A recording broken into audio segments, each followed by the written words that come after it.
Coming up on Jerusalem Dateline, Prime Minister Netanyahu undeterred after a failed assassination attempt, and Defense Minister Gallant reports significant gains in Lebanon.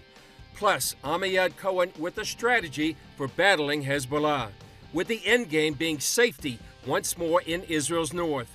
And a roll call of nations. Friends of Israel from around the world show support at the Tower of David. All this and more coming up on this edition of Jerusalem Dateline. Hello and welcome to this edition of Jerusalem Dateline. I'm Chris Mitchell. After Hezbollah's recent failed assassination attempt, Prime Minister Benjamin Netanyahu said he and Israel will not be deterred. Here's the latest on that and other breaking news.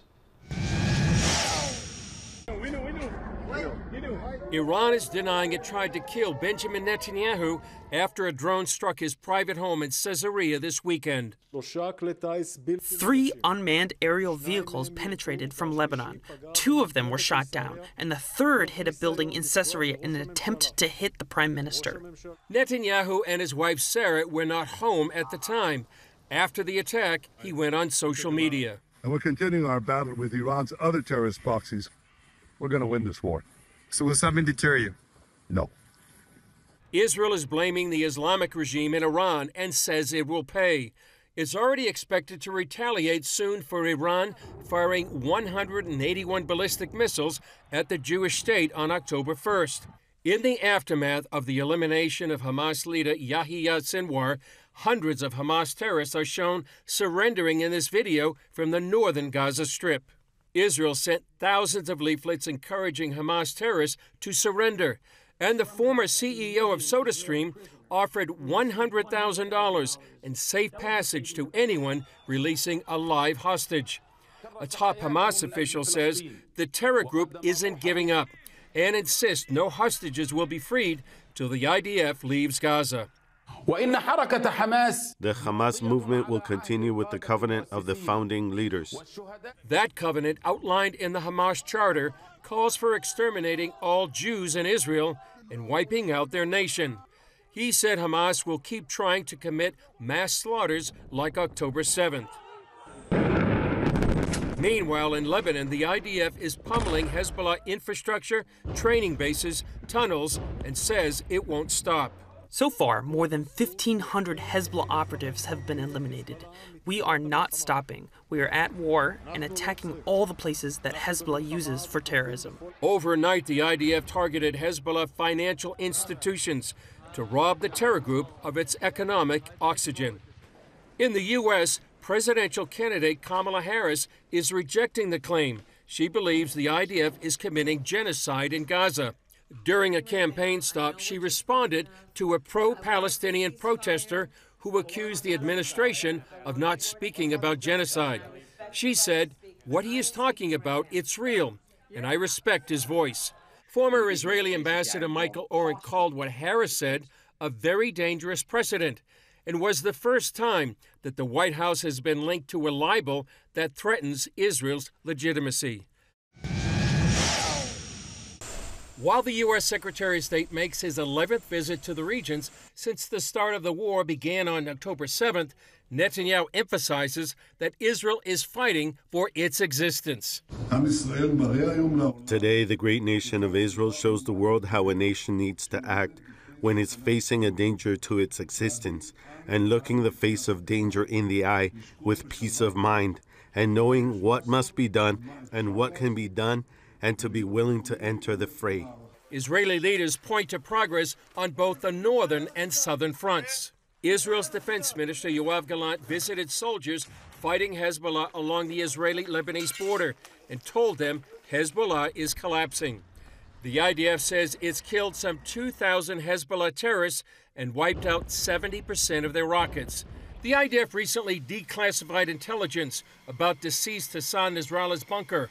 Israel did not attack the target because it's under a hospital in Beirut. IDF spokesman Daniel Hagari says there's still hundreds of millions of dollars in cash and gold inside. Directly under El Sahel Hospital, in the heart of Beirut, there are hundreds of millions of dollars in cash and gold inside the bunker right now. I'm calling on the Lebanese government, Lebanese authorities, and the international organizations.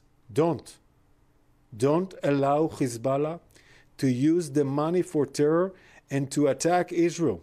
Israeli cabinet ministers reportedly have been briefed that its forces will soon launch a significant attack on Iran. But a possible leak in the U.S. has let some plans for its preparations slip. The White House is investigating how intelligence documents analyzing Israel's plans appeared on the Telegram messaging app Middle East Spectator, trying to determine whether the information was leaked or hacked. We're deeply concerned, and the president remains deeply concerned about any leakage of classified information into the public domain. That is not supposed to happen, and it's unacceptable when it does. Former U.S. Ambassador to Israel David Friedman charged the administration with undermining Israel. Let's just understand what happened here. The Biden-Harris administration spied on Israel and leaked the results to the enemies of Israel and the USA. While world leaders are calling for restraint and Iran's leaders promise to retaliate against an attack, some Iranian citizens are hopeful Israel will take action. They're hoping that that attack from Israel would be the tipping point for their nation. Pastor Adam Gabelli works with many Iranians inside Iran and Canada and tells CBN News how they're praying about Israel's upcoming attack. I can't divulge many details because some of the ones that are in the land, we have to protect their identity.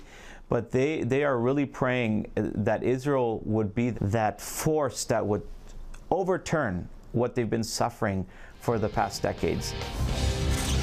As we reported in today's update, Israel has made great strides in eliminating Hezbollah's stronghold in southern Lebanon. But northern Israel is still not safe, and evacuated families cannot return yet. Reserve Major Amiad Cohen spoke with us a few months ago about a strategy he proposes that still seems relevant. Take a look.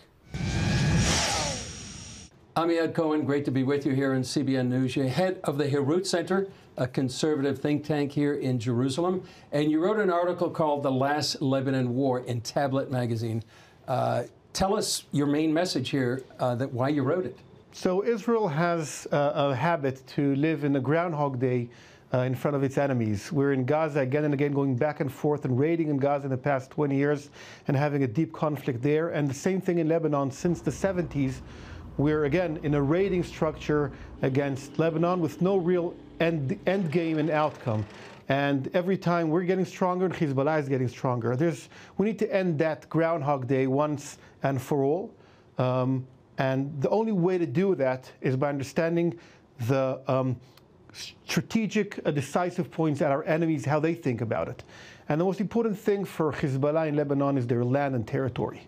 And there's one thing, we can't end the war in the same starting point as we did in the past. So the end game of the Lebanese war, instead of having a third Lebanese war and a fourth one and a fifth one, we have to end this now, the last Lebanese war, with the Israeli border moving to the Litani River. There's two basic reasons for that. A, they need to lose territory and understand we're not playing. You can't go back to square one after starting a war and attacking Israel on October 8th. The second thing is there's no territorial border between Israel and Lebanon today. The border today, the Lebanese Hezbollah, actually the Iranians, if you understand what's the power structure, have an elevated ground over the Israeli towns in the northern border. That's why they are able to shoot anti-tank rockets and to raid. And that's what we're afraid of. That's why we're going to protect the northern border, to take over and occupy these cities and destroy like they did on October 7th in the south. The Litani River, which is 20 kilometers to the north, is a border that is a barrier that can protect. It's a cliff of 400 meters tall that will protect us from the ground invasion of Hezbollah operatives. We will need to still protect ourselves from the rockets, but the only solution to end this conflict with a very decisive victory by Israel is to telling Hezbollah there's one end for this war. Israel is going to take territory from Hezbollah and from Lebanon and from Iran, and we will have a border to protect us. Wow. You're not only the head of the Herut Center, but you're also a major in the reserves. You've been up there for 4 months, and you're heading back as well. What have you seen up there on the border? So first of all, it's devastating to look at the cities that are deserted now, the Israeli cities. There's 82,000 Israeli refugees now left their houses, went back to different places and hotels in Israel, and the cities are deserted. That's a strategic mistake by Israel, and that's devastating. I lived in some of these cities in the past, and to see empty towns, you can't understand how it's a strategic loss for Israel in that perspective. The other part of it is I can see that Israel can win this war. We have a strong army, and people are afraid of the Iranian army, Hezbollah, on our border. They're good. I'm not underestimating them, but we're much better. We're much stronger. And this is a message the world needs to understand. Hezbollah is afraid of having a full-scale war with Israel, because at the end of the day, we have a strong army, we have a strong military industry, we have a stronger country, and we believe in what we do. We can win this war, and we will and should win this war. We don't want to have a war. We prefer them giving up. But if 1701, the UN decision from 2006, is not fulfilled by the UN and by Hezbollah, we need to do that by force. We cannot live with this kind of threat on our northern border. So Israel can win this war, should. The IDF is strong. The soldiers, the reserve armies, and the regular army are very, let's say, they see the cities and they are willing to fight, kill, and die to protect our towns. That's why we have the State of Israel, to prevent things like this, like the Holocaust happening here in Israel. Final question, Amiad. What's your main message for not only Israel, but for people in the West right now? The battle is not a battle between Israel and Iran. The battle is international between Western Jewish Christian ideas and moral arguments versus the Muslim, either the Sunni or the Shiites, jihad perspective, that they don't believe that about having, let's say, modern, good, moral life. They want to destroy everything the West is building, and they're working together with Russia and with China against the West. And this is only the first attack. And if we, Israel, do not have a decisive victory here in the northern border and in Hamas and Gaza, this is only the beginning, and it will give them backwind for attacking the U.S. and Europe and much more than that. Not Israel needs to win this war, but the West has to win this war, and that's why we need the West's support, because this is a battle about the Jewish Christian tradition and values against the Muslim jihad who wants to destroy everything that the West built. It's a very sobering, very important message for such a time as this. Amiad Cohen, great to be with you. Thank you very much for having me. Even though Israel faces war on 7 fronts, Christians are coming to Jerusalem in a show of unity during the biblical Feast of Tabernacles. They met at the Tower of David in the Old City. CBN Middle East correspondent Julie Stahl has that story.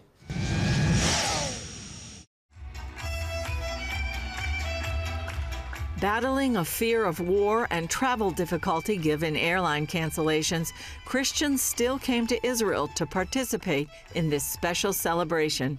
They toured southern Israeli communities ravaged during the October 7th attack, heard from an IDF soldier, and on the 5th night of the feast, President Isaac Herzog welcomed them at the Tower of David Museum in Jerusalem. In this time of so much grief, your gathering here says clearly and loudly, there is an answer to hatred. There is an answer to brutality. There is an answer to evil. Like so many Christian communities throughout the world, you've stood with the people of Israel in our hour of darkness. Despite the war, more than 500 Christians from some 50 nations have come to Israel to stand with the Jewish people and say, you're not alone. It's the largest solidarity mission to Israel since the war began on October 7th last year, and it's a Christian solidarity mission. David Parsons of the International Christian Embassy, Jerusalem, tells CBN News the Christian message is clear. We want to tell the people of Israel that all these charges of genocide against them, all the accusations and people trying to shame them or anyone who supports them, and we're going to stand here beside them, knowing they are fighting a just war in a moral way. The ICEJ has held these annual celebrations since 1980, with thousands attending each year. Parsons, though, sees this year's gathering as unique. This is a Gideon's army. When the Lord told Gideon, send the people home, he said, if they're afraid, go home. So we have a high caliber of people of faith who have come here to make this statement of support for Israel.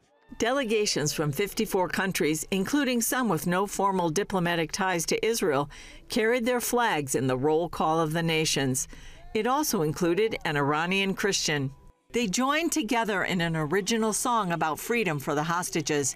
Based on Psalm 126, the lyrics dream about how the people of Israel will rejoice when the captives are set free. Knesset member and former Jerusalem mayor Nir Barkat saluted the Christians on behalf of the government. I think the ICEJ is one of the well-known secrets of Israel's success. The support you give us in good times as in hard times today should not be taken for granted, and I'm here to salute you. This year's largest delegation came from Germany. We have 65 people attending, and why are we coming? We want to show solidarity in these critical days for Israel, for the Jewish people, and for the state of Israel. Gottfried Bühler, who works with ICEJ in Germany, says while they may have fear within the crowd, as Christians who trust in the Bible, they were bold enough to come. Germany, we have our history with the Jewish people 80 years ago, and these people, they are taking responsibility, and they don't want that the history is coming back, so they are coming. Vivian Myberg of the ICEJ South Africa says the anti-Israel stance of her government doesn't represent all the people. She says they want Israel to know that they have many friends in South Africa. We are standing with you, and we continue to pray for you, to pray for your hostages to come home, to pray for the protection of your soldiers in Gaza and the northern border. And we know that God is watching over you. We know that He is working out His plans and purposes in the nation of Israel today, and we are just blessed to be being part of that. Julie Stahl, CBN News, the Tower of David Museum, Jerusalem's Old City. An ancient discovery is shedding light on the early church. The Megiddo Mosaic dates back nearly 2,000 years. Experts believe it decorated one of the earliest Christian worship sites in Israel. CBN News Washington correspondent Michelle London takes us to the Museum of the Bible to show us this foundation of the faith. Here in the nation's capital, we're already seeing evidence of how this beautifully preserved 1,800-year-old Megiddo mosaic is bringing the start of Christianity back to life.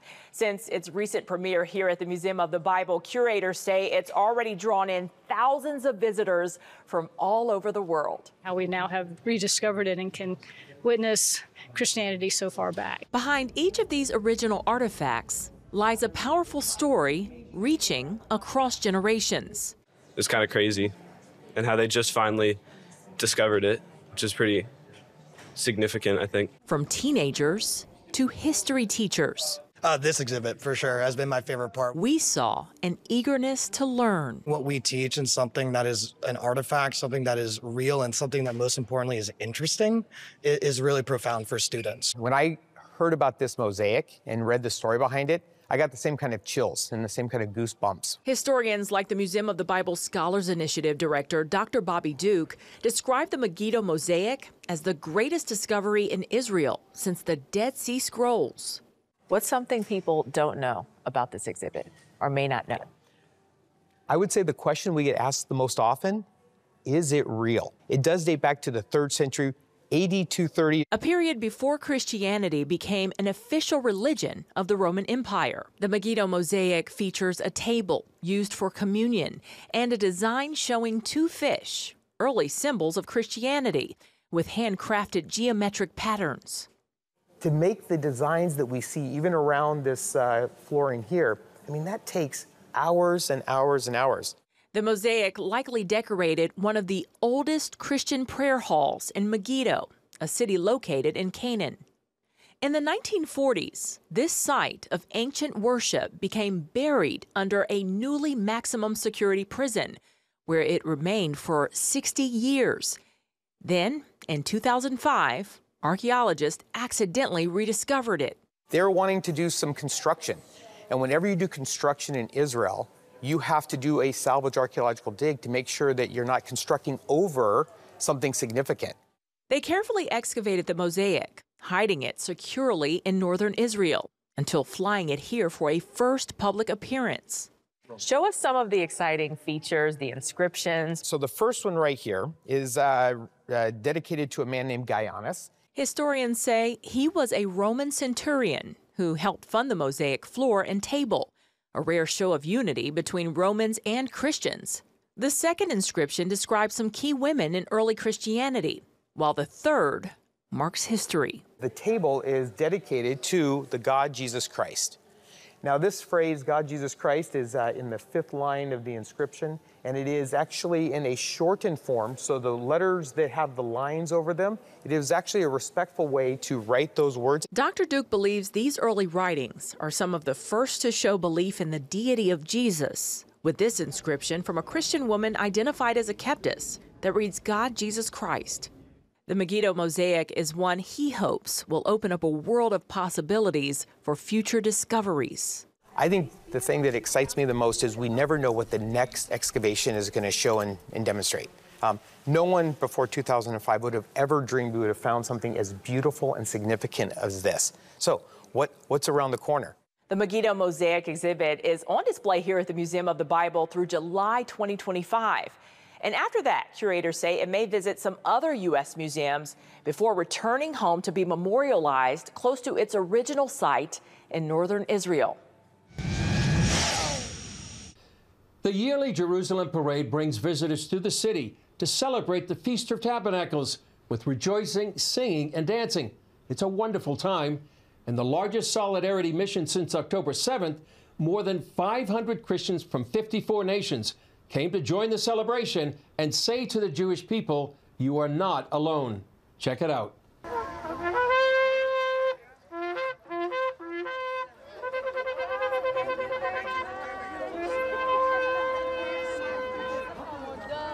No matter what media says, there are people who stand with you. There are Christians who are praying for you.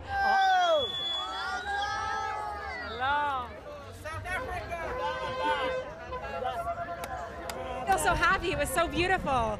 They came here to support Israel. They were showing their love by singing and dancing. So great to see people supporting Israel. It just uplifts the whole morale.